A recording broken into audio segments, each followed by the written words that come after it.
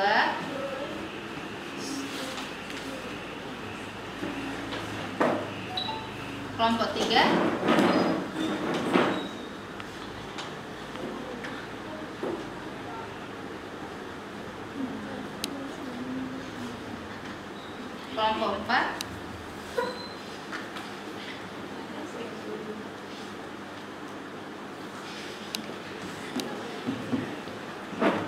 Oke, semua tugasnya sudah Ustazah terima ya, perwakilan dari masing-masing kelompok.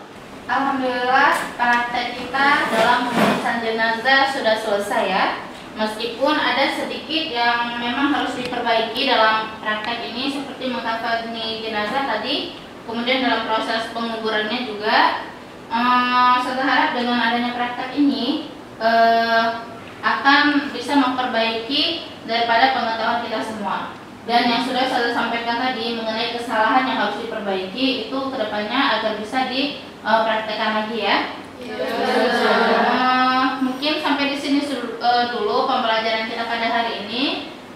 Mari sama-sama kita ucapkan hamdalah. Alhamdulillahirabbil alamin.